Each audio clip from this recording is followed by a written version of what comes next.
Oke, yang pertama saya akan mengamankan lingkungan sekitar serta korban. Kemudian mengecek kesadaran korban, memanggil korban, Pak, bangun Pak. Kemudian saya akan melihat apakah orangnya merespon atau tidak. Jika pasien menjawab dan terdapat respon, bisa menanyakan apa yang bisa dibantu. Jika masih belum ada respon, bersiap untuk memulai 3 langkah dan CPR. Jika pasien tidak bernafas atau nafasnya terengah-engah, bisa memanggil bantuan untuk menelpon 118 untuk meminta ambulan dan juga meminta pertolongan AED. Memberikan informasi bahwa ada pasien yang pingsan di sini, misal karena serangan jantung, kemudian jumlah korbannya 1 dan ada di lantai 3 gedung FK. Nomor telepon yang bisa dihubungi, kemudian dibutuhkan ambulans segera dan tutup telepon setelah diinstruksikan oleh petugas. Kemudian kirimkan penyelamat kedua jika ada untuk memanggil bantuan. Saya akan meletakkan memposisikan pasien di bidang datar dan juga keras. Kemudian saya akan mengecek denyut nadi karotis kurang lebih 10 detik di antara trakea dan otot dari leher.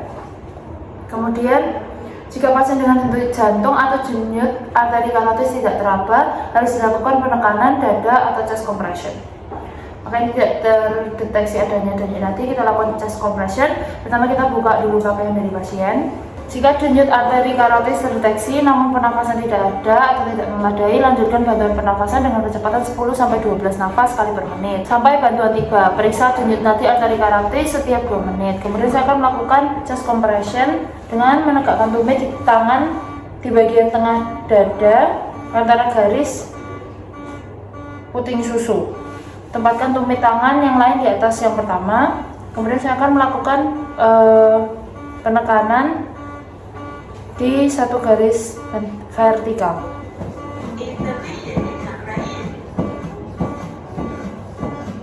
Kemudian kedalamannya sekitar 5-6 cm dan biarkan recoil lengkap setelah masing-masing kompresi. Berikan 30 kali penekanan dengan kecepatan minimal 100 kali per menit. Kompresi dilakukan dengan kuat dan cepat.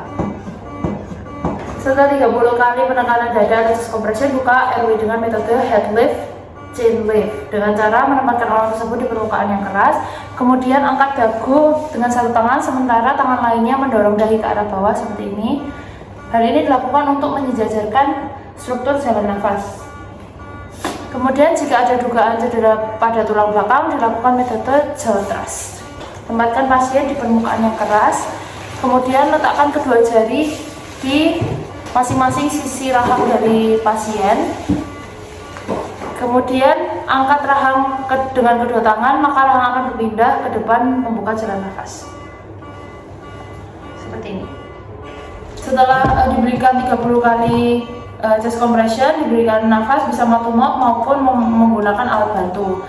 Seperti ini sebanyak 2 kali.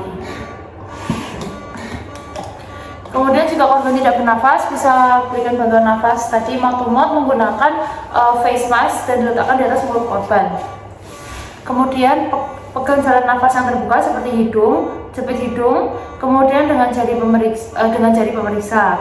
Berikan 2 kali nafas bantuan masing-masing 1 detik dengan volume secukupnya untuk membuat dada naik. Hindari overventilasi. Kemudian lakukan evaluasi. Setelah melakukan 5 siklus RCP selama 2 menit, setelah 5 siklus RCP lakukan pengkajian nadi karotis. Bila belum ditemukan, maka dilanjutkan 5 siklus RCP berikutnya dan begitu seterusnya. RCP terus dilakukan dengan memberikan 30 kali penekanan, diikuti 2 kali nafas sampai AED.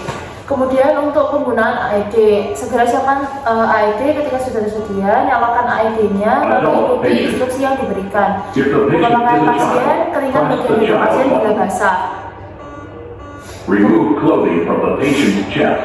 Kemudian pasang AED pada tepi dada kiri dan bagian dada kanan bawah di bawah klavikula. Apply pads as shown in the press pads firmly on skin.